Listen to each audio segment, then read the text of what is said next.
eu poderia, como teólogo, falar, poxa, isso pode, essa ideia de Deus ou deuses, ela poderia talvez refletir um certo enoteísmo que Israel tinha na sua época, ou seja, Israel cria num Deus maior, que é Yahvé, enfim, né, seja lá o nome da divindade que for, mas ele não despreza a existência de outros deuses ou subdivindades, a isto se chama de enoteísmo. Outros teólogos do Antigo Testamento, ou exegetas mesmo, vão falar que Israel tinha uma monolatria. Eles adoravam o único Deus, mas isto não os livrou de ainda preservarem a crença em vários outros deuses. Isso é muitíssimo discutível ainda no meio acadêmico hoje. E não é o hebraico que vai sanar isso, porque aí você tem um elemento teológico, Heber, que é impossível você desvincular o elemento teológico. Então, já que nós estamos falando do elemento teológico, vamos lá. Professor, sei lá se essa pergunta é respondível também, né? O termo Elohim é plural, certo? Isso, plural. Tem a ver com trindade?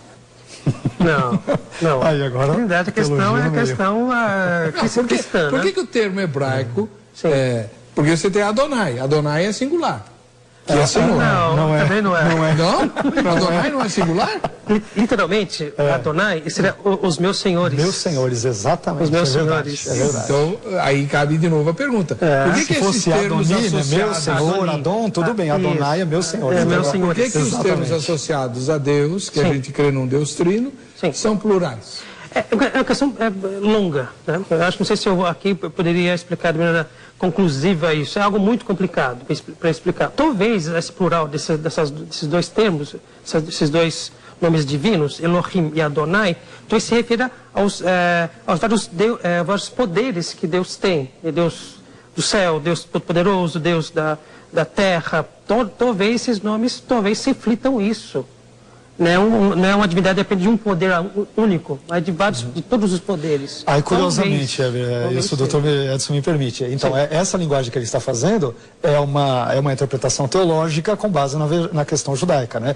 O judaísmo, ele fala sobre um plural majestático. É um Deus que ele é tratado como Elohim, ou Adonai, ou como no texto de Gênesis, ou Breshit 1, 26 e outro, façamos o homem a nossa imagem e semelhança.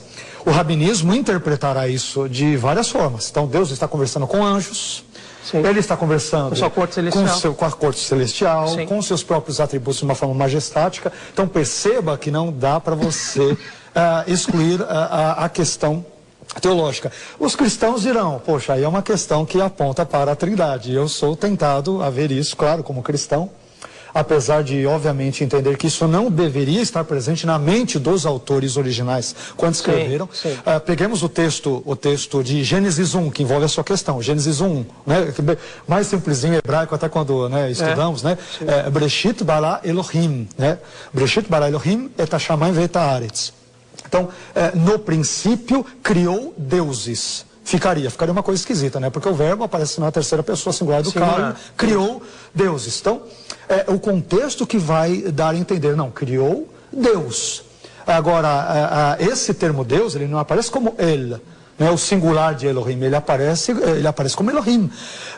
Será que isso não pode ter um sentido, e aí estamos saindo da pura gramática e entrando na teologia, não pode apontar de alguma forma para, justo no primeiro versículo da Bíblia, para a Trindade?